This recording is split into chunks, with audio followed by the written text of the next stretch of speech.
পানির সাথে মাছের সম্পর্ক, পানি ছাড়া কিন্তু মাছ বাঁচে না। কিন্তু এই পানিতে মাছ কীভাবে থাকবে? দেখুন কত রকমের জিনিস পাতা রয়েছে। আর এই যে কারেন্টের জাল, চায়না জাল, এখনকার চায়না জালের কারণে মাছ আর আসলে বংশবৃদ্ধি করতে পারছে না। যে মাছটাই আসছে সেই মাছটাই মানুষ মেরে খেয়ে ফেলছে।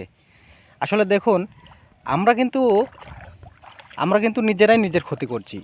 কেমন করে? দেখুন, আমরা চায়না জাল কিনে পাচ্ছি, এই এই চায়না জালে মাছের ডিম নষ্ট হয়ে যাচ্ছে। আর যেগুলো ডিম মাছে অনেক পরিমাণ মাছ বৃদ্ধি করতে সহায়তা করে। তো দেখুন, আমরা নিজের ক্ষতি নিজেরাই করছি। এই কারণে যে মাছ কিভাবে আমরা পাবো? এক সময় দেখা যাচ্ছে মাছ আর বিলে তেমন পাওয়া যাবে না। তো সুপ্রিয় দর্শক, সবাই এই চায়না জাল কিনা থেকে বিরত থাকুন। কারণ আপনি হয়তো ভাবছেন যে আমি বেশি পরিমাণ মাছ পাবো, কিন্তু আপনার বিলে যদি মাছ না থাকে, আপনি কোথায় থেকে মাছ মারবেন? একটা সময় মাছ পাওয়া যাবে না। তো সবাই এ বিষয়ে সাবধান থাকবেন। সবাই ভালো থাকবেন, সুস্থ থাকবেন। আল্লাহ হাফেজ।